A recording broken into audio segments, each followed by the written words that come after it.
Okay, in this video we're going to look at converting from vertex to standard form.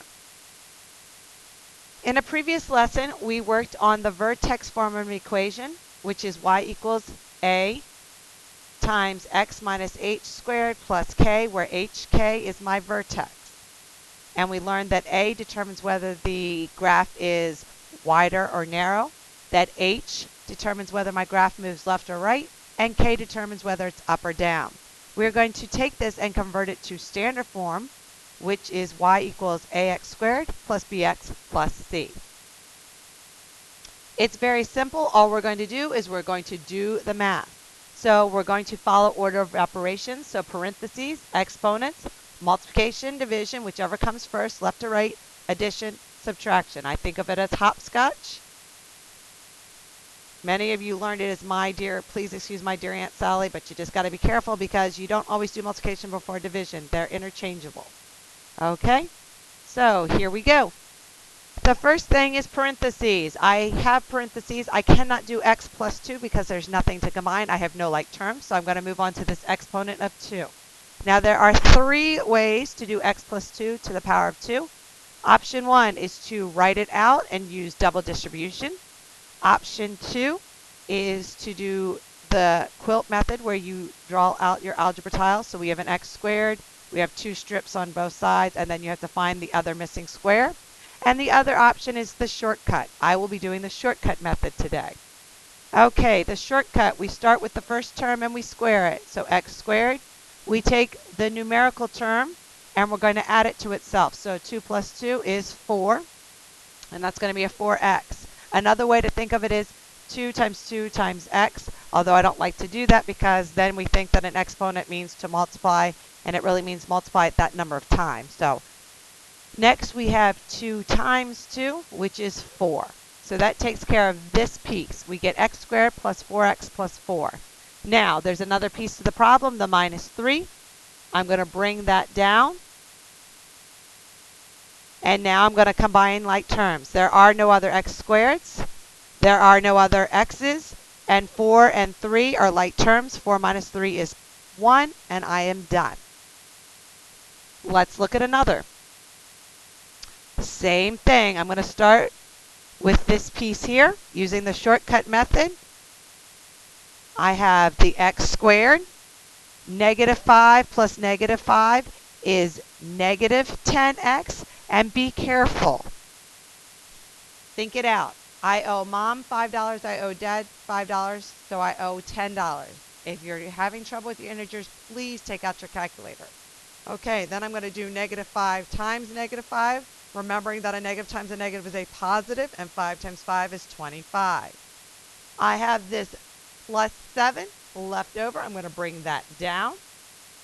And I'm just going to combine like terms. I have x squared minus 10x, and 25 plus 7 is 32.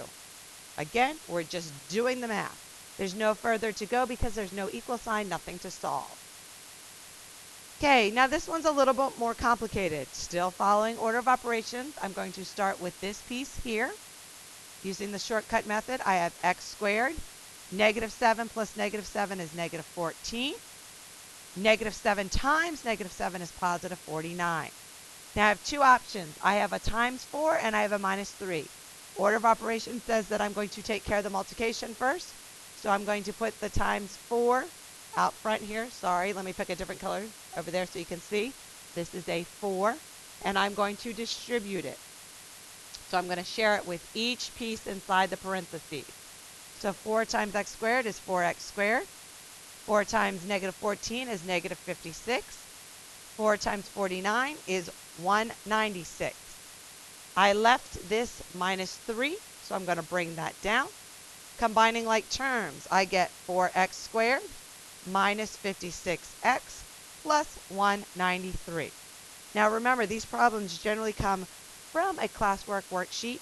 So if you'd like, you can always pause the video, do the problem, and then check your answer. Moving on. Another one just like that. We're going to start right here.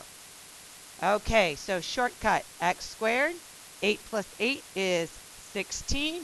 8 times 8 is 64. Next, I have this multiplication. So let's go ahead and bring that down.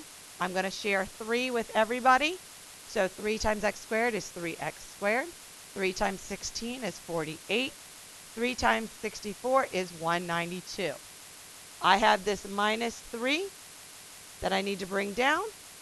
So my final answer is 3x squared plus 48x plus 189. Okay, that's all great when they give me a pretty little equation to work with, expression to work with. But now let's take a picture. We can do it. Easy. First thing you do is you're going to identify your vertex. There's my vertex. Okay, if you struggle writing the order pairs, remember standard position 0, 0, so describe what happened. I didn't move left or right, so that gets a 0, and I moved down 5 spaces. 1, 2, 3, 4, 5 spaces. So that is my vertex.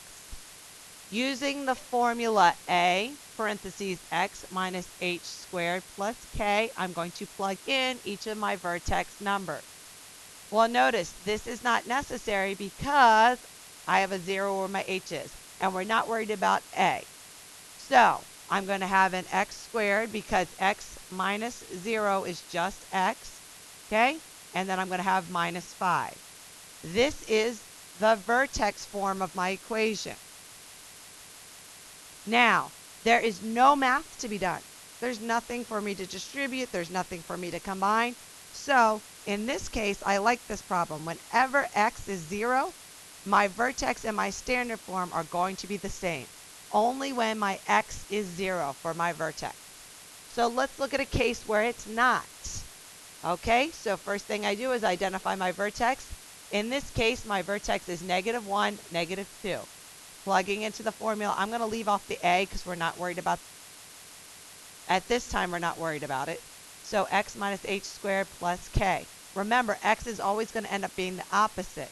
And this is because minus a negative, okay? So I end up with x plus 1 squared minus 2. Now there's math to be done. I'm going to start with this piece right here. This is my vertex form. And this was my vertex.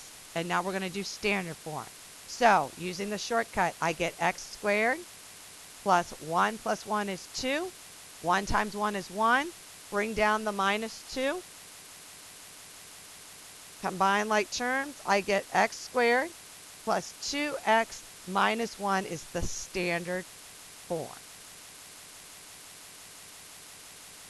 So basically, we're just doing the same steps. The only thing is, they didn't give us the vertex form. They gave us the picture so we know what the vertex is so that we can write it in vertex form and then convert it to standard form by just simply doing the math.